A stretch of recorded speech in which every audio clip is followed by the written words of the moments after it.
Hi everyone, it's Marissa, your host from the History Podcast Roulette, and I know it has been a long time, and for that I apologize. So, while we're waiting for the intro episode of the podcast, I thought it would be fun to come on and do a little mini episode, because why not? So, strap in, buckle up, let's get going, because you never know where we're going to end up in history. So, as a mini episode, something easy, fun, I thought we could talk about a topic that is near and dear to my heart, the American Civil War.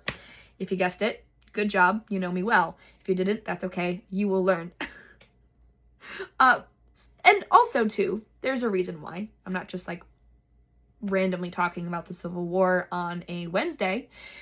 Specifically, though, because of the fact that today is the 160th anniversary of the surrender at Appomattox Courthouse here in Virginia. Yes, 160 years ago, General Lee surrenders to General Grant in the sleepy, tiny little town of Appomattox Courthouse, Virginia, starting the end of the American Civil War.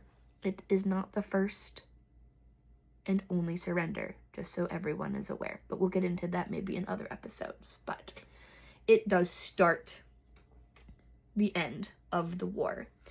So, we're actually not here, though, to talk about specifically the surrender at Appomattox or Lee or Grant. I want to talk to you about somebody who should have never been there, who ends up being there, and ends up participating in the surrender in a very, important way. And that is, I should also mention, before I tell you who it is, they should have never been there because they should have been dead. If your guess was Joshua Lawrence Chamberlain, you know your Civil War history, and I'm so proud of you. And if you didn't guess that, I'm still proud of you, and maybe you'll learn something new. Who's to say? So, Joshua Lawrence Chamberlain, some of you may have been introduced to him by the formidable Jeff Daniels, who played him in the movies like Gettysburg or Gods and Generals. That's how I was introduced to this historical person. By him, very famous line, "Don't call me Lawrence." What's the second man to being fed, Lawrence? Yep. Don't call me Lawrence. That's how I was introduced to him and have always been fascinated by him as a person, as an individual ever since. In my opinion, he is a very fascinating individual. So, I'm going to give a very brief synopsis of who he was because I really want to focus on why he should have never been in Appomattox because he should have been dead. So, real quick. Joshua Lawrence Chamberlain was born and raised in Maine. He was an academic. He was a scholar. He was a professor at Bowdoin College. But when the call for men came, he felt led to follow that call, much like a lot of men in that time period. And he enlists. And then he rises through the ranks to colonel of the 20th Maine, famously known for defending Little Round Top in Gettysburg, 1863. Colonel Chamberlain was up there with his men. They ran out of ammunition, and so he famously decides to charge down the hill, fixed bayonets, and he manages to hold that far flank, which was his order. He becomes a hero. The 20th Maine becomes well known because of what they did on that day, that second day in Gettysburg. Well, fast forward. Gettysburg happens in 1863. We are now in 1864, specifically May.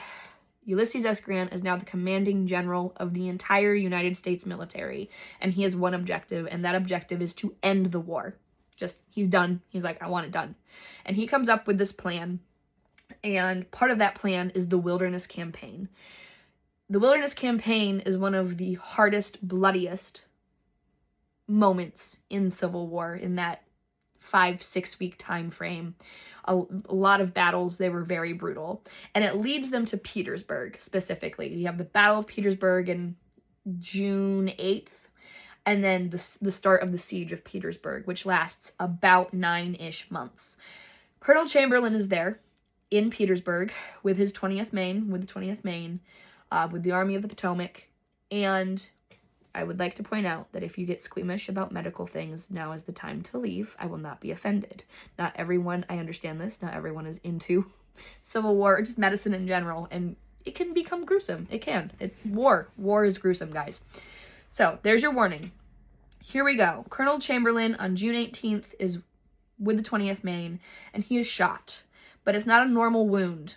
okay? He is shot through the right hip, through the pelvis, and it tears everything. The bullets, the ammunition that they are using for this war is called a mini ball or Minet ball, and they were created to destroy.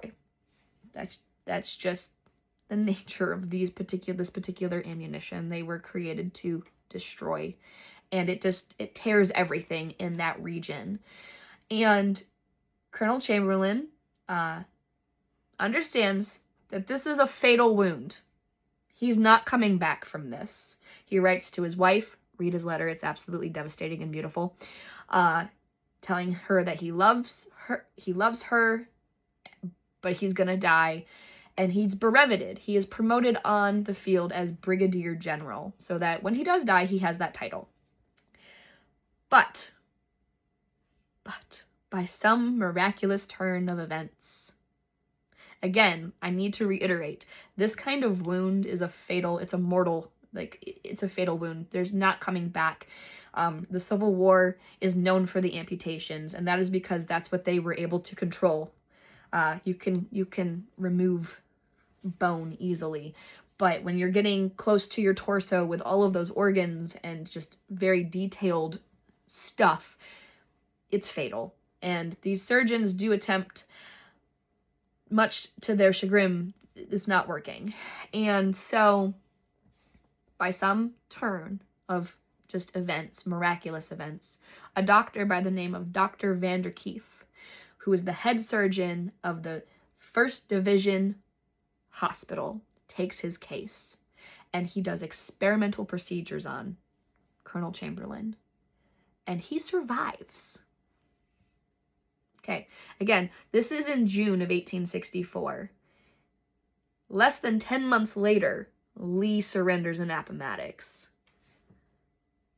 That's not that long. June to April is not a long, I looked it up. It's 9 months and 3 weeks. So, Colonel Chamberlain, General Chamberlain, survives this wound. And less than 10 months later, rides into Appomattox. He was not there on the 9th.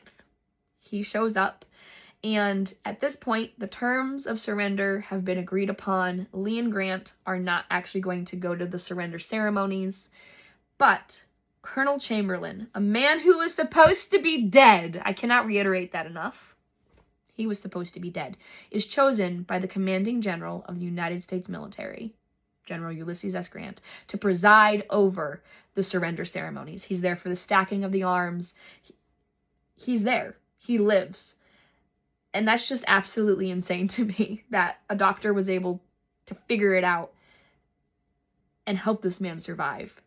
Colonel Chamberlain, my apologies again, General Chamberlain, he presides over the surrender ceremonies, the stacking of the arms. He does something that is seen as controversial, and he salutes the Southern troops. And then he goes on to live a very long life. He lives until 1914. He lives until the age of 85. He served 4 terms as the governor of Maine. He was the president of Bowdoin College. So yeah, just a fascinating individual. There you have it. The man who was supposed to be dead, who presides over the surrender ceremonies less than 10 months later. So, I hope you've enjoyed it. If you stuck around this long, thanks. And stay tuned for more, because again, you'll never know where you may end up in history.